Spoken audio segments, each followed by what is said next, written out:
Bonsoir. Ce vidéo a pour but de prendre conscience du sens réel de la maladie, d'apprendre, de partager, de juger avec des critères, etc. Vous vous demanderez qu'est-ce que ça fait un chien dans le vidéo. En fait, c'est parce que je veux rester dans l'anonymat, tout simplement comme ça. Rejoignez-moi et luttons contre le stigma social de cette pathologie. Je me présente d'abord un petit peu, je suis une fille de 29 ans qui est atteinte de la maladie depuis l'âge de 16 ans. Et je ne vais pas raconter mes expériences de manière autobiographique, car ce que je veux en réalité, c'est transmettre un autre type de message, même si c'est précisément de ma propre expérience ou de ma propre vivance, etc. Commençons par réfléchir. Qu'est-ce qu'ils pensent les gens quand ils entendent que quelqu'un est bipolaire? J'ai vu dans l'actualité elle-même un suspect de meurtre apparemment souffrant de troubles mentaux, en particulier de la bipolarité. Ça, dans les nouvelles, c'est quoi ça?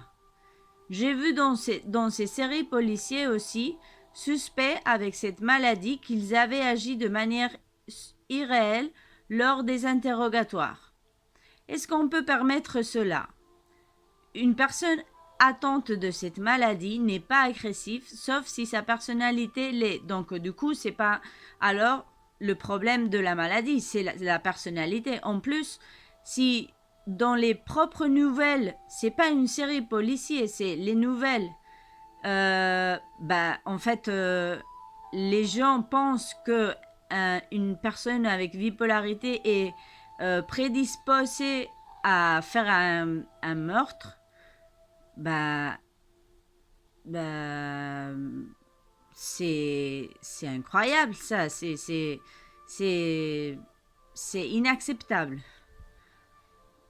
Puisque les gens ne comprennent pas la différence. Les gens n'ont pas reçu une éducation à propos de la maladie. Ils n'ont pas reçu une explication réelle de qu'est-ce que signifie la maladie. Ils n'ont pas reçu une psychoéducation à propos de cela. Donc, s'ils écoutent ça dans les nouvelles, automatiquement, ils vont penser que nous sommes des personnes agressives qui pouvons faire une telle barbarité.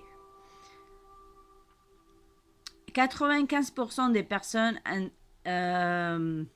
interrogées affirment qu'une personne bipolaire est une personne qui un jour est de bonne humeur et un autre jour est de mauvaise humeur. Autre chose, autre erreur inacceptable. Dans une autre vidéo, je vais vous expliquer ce que c'est la maladie au niveau neurochimie, c'est-à-dire sa définition scientifique à la base. Chaque vidéo que je réalise, c'est court afin de laisser le débat ouvert et de le rendre plus agréable, plus petit, plus court et plus pratique.